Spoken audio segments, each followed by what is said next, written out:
Guys, मेरे channel को like share subscribe कीजिए और बेल आइकन को दबाइए। तो आज का ब्लॉग स्टार्ट करते हैं। Welcome back to my channel. Hello दोस्तों, कैसे हैं आप सब। आई होप कि आप सब अच्छे होंगे, खुश होंगे और मैं भी बिल्कुल बढ़िया हूँ। और आज मैं मलाई से जो है मक्खन निकाल रही हूँ, क्योंकि इकट्ठी हो गई थी और ये कटोरा भर जाता है, फिर इसके बाद ही मैं निकालती हूँ। तो बस वही मैं कर रही हूँ। और मैं कुछ वैसे नहीं कर रही हूँ, थोड़ा सा ऐसे हाथ से घुमा दूँगी थोड़ा सा, तो बस उतना ही में निकल आता है। और थोड़ा सा अभी गर्मी का सीज़न है तो ठंडा पानी डाल देते हैं तो निकल आता है मक्खन। तो बस वही कर रही हूँ मैं। और मैं हमेशा अपने घर का ही घी यूज़ करती हूँ। तो अभी तक मतलब मैं कभी ना तो पूजा के लिए ख़रीदती हूँ और ना ही मैं अपने घर में खाने के लिए घी खरीदती हूँ। और बस यही अपना ऐसे ही क्रीम निकाल के और काम चला लेती हूँ अपना।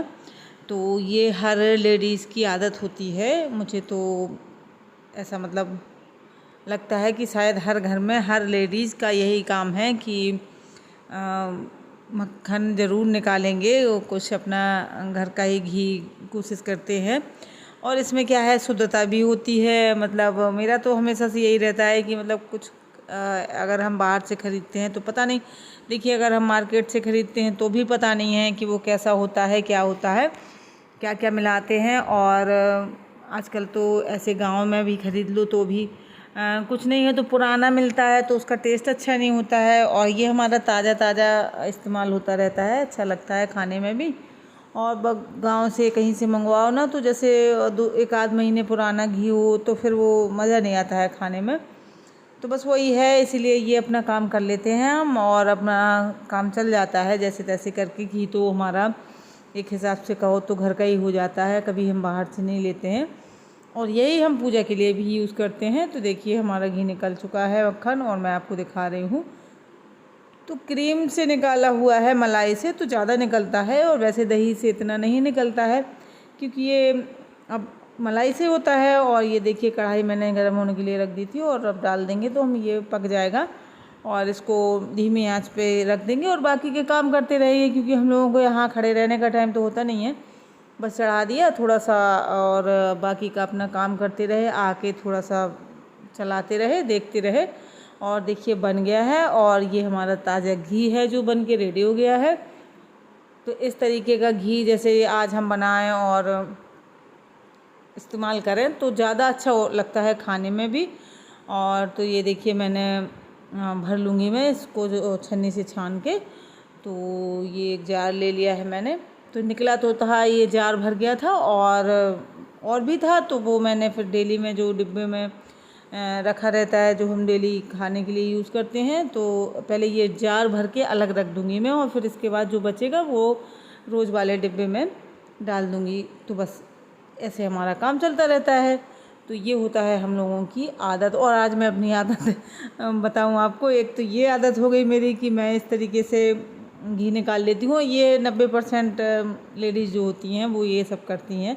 हमारी इंडियन वुमन जो है वो उनकी खून में होता है ये सब तो ये देखिए हमें कोई फोर्स नहीं करता है कि तुम घी निकालो, कि तुम ऐसे घर चलाओ, मतलब कंजूसी करो या जो भी है। ये हमें कोई कहता नहीं है कि घी निकाल लिया करो, बाहर से मत मंगवाना, कोई नहीं कहता। बाकी का सामान आता है तो ऐसे घी भी आ जाएगा, लेकिन ये हम लोगों की आदत होती है, इसीलिए हम लोगों को अपना करते रहते हैं। तो ये देखिए मैं आपको दिखा रही हूँ कि इतना हो गया है। तो ये जार मैंने भर के अलग रख दिया, और बाकी का भी है कढ़ाई में, तो वो फिर मैं रख दूँगी इसमें। तो अब इसके बाद देखिए ये दूसरी आदत है मेरी। तो ये एक साड़ी रखी हुई थी, और ये बिल्कुल न्यू साड़ी है, और ये रमा की साड़ी है, रमा ने मुझे दी थी। तो ये थोड़ी सी मोटी थिक इसका कपड़ा है, तो और खिसकती बहुत ज़्यादा है, शाइन बहुत ज़्यादा शाइन है और खिसकती भी है। और मैं तो डेली में वैसे भी नहीं पहनती हूँ, और रमा पहनती है तो उसको वो सर पे डालती है तो सर पे ये रुकती नहीं है, क्योंकि खिसकती बहुत ज़्यादा है। तो वो कहने लगी दीदी आपको सर नहीं ढकना है, आप पहन डालो। तो मैंने ली, तो फिर मैंने भी नहीं पहनी उसको, क्योंकि मैं तो ऐसे पहनती भी नहीं हूँ, कभी कभार पहनने का मौका मिलता है तो फिर कौन सा एक ही है, तो फिर मुझे इसकी एक जो बीच की प्रिंट है ये बॉर्डर निकालने के बाद वो पल्लू मैंने अलग कर दिया है और इसका ये ब्लू ये बॉर्डर है वो भी अलग कर देंगे हम। कलर तो बहुत अच्छा लग रहा था बॉर्डर का भी, लेकिन वो फिर अलग लगने लगती है साड़ी, वो समझ में आने लगती है। तो ये देखिए मैं इसका बॉर्डर भी अलग कर दूँगी। और जो बीच की प्रिंट है कंप्यूटर प्रिंट कहते हैं इसको, बहुत ही प्यारी लग रही थी और बहुत हल्का कलर है तो मुझे बहुत अच्छा लगा। तो ये बस मैं इसी प्रिंट की वजह से मुझे ये साड़ी अच्छी लग रही थी, तो फिर मैंने इसको काफ़ी दिनों से रखी हुई है। तो मैंने इसका ये बॉर्डर हटा के और इसकी बनाएंगे हम पटियाला सलवार। और इतनी प्यारी पटियाला सलवार बन के तैयार हुई है। और पटियाला सलवार में इस टाइप का कपड़ा ही बहुत अच्छा रहता है, कॉटन में बनाएंगे तो मज़ा नहीं आता है। और इसमें उसकी एक एक प्लेट दिखती है, बहुत सुंदर लगता है। तो फिर मैंने पटियाला सलवार बनानी थी मुझे इसकी, और मेरे दिमाग में बहुत दिनों से चल रहा था कि इसकी सलवार बनाएंगे। और मतलब मुझे ये प्रिंट बहुत अच्छी लग रही थी, तो मैं किसी को देने का मन भी नहीं कर रहा था कि मैं किसी को दे दूँ। तो फिर मैंने बना ली इसकी सलवार और मैं आपको दिखाऊंगी। और थोड़ा सा कपड़ा बचा हुआ है क्योंकि पल्लू जो इसका पल्लू है वो अलग कर दिया था, बॉर्डर अलग कर दिया था। तो ये देखिए इस तरीके से आ रही है इसकी, ये पटियाला बनाएंगे तो पटियाला में बहुत कपड़ा लगता है, तो इसीलिए मैं साड़ी का सोच रही थी कि साड़ी से बनाएंगे तो काफ़ी पर्याप्त कपड़ा होगा। और एक थोड़ा सा कपड़ा बचा भी है, लेकिन इतना नहीं बचा है कि कुर्ती बन सके। और ट्राई करूँगी मैं, वैसे अगर बन जाएगी तो बहुत अच्छी लगेगी इसके साथ। मतलब मुझे बहुत अच्छा लगा था ये प्रिंट, तो मैंने इसका ये देखिए मैं रख के बता रही हूँ कि इस तरीके से इसकी ये प्लेट आएंगी। और मेन होता है इसमें पटियाला में कि प्लेट्स जो हैं वो अच्छी आ जाए, ज़्यादा आ जाएं, और तभी ये मज़ा आता है पटियाला सलवार में। वरना तो अगर प्लेट्स नहीं आ रही हैं तो फिर मज़ा नहीं आता है। तो ये देखिए मैं प्लेट्स ही लगा रही हूँ, और प्लेट लगाना ही इनका बहुत मुश्किल का काम होता है। और मशीन हमेशा जब आप सिलाई करने के लिए बैठेंगे तो पहले नखरे दिखाएगी, और पहले इसकी सेवा करो कुछ, फिर इसके बाद ये काम करेगी। तो ये हर इंसान मतलब मशीन में इंसानों की तरह ही होती है। हर किसी की आदत होती है कि अगर उससे हमें कुछ काम लेना है तो उसका ध्यान रखना होगा, उसकी चापलूसी करनी पड़ेगी, तभी कहीं जाके कोई मतलब हम अपना काम करवा सकते हैं। तो बस यही इस मशीन का भी है, जबकि मेरी मशीन का तो खासकर यही हाल है। जब भी मुझे कुछ सिलाई करनी होती है तो पहले इसकी सेवा करनी पड़ती है अच्छे से, ऑयलिंग करो, फिर थोड़ा सा भाव खाएगी, फिर इसके बाद चलेगी। और धागा टूट जाए तो फिर बहुत ज़्यादा दिक्कत होती है उस वाली मशीन में, हाथ वाली जो है।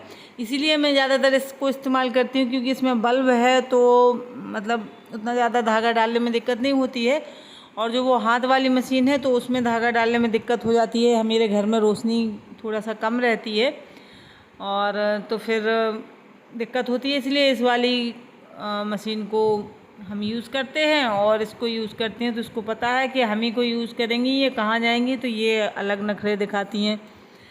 तो बस सलवार जो है हमारी बिल्कुल कंप्लीट हो गई है, लगभग प्लेट ही डल रही हैं। फिर इसके बाद मैं आपको दिखाऊंगी सिलने के बाद।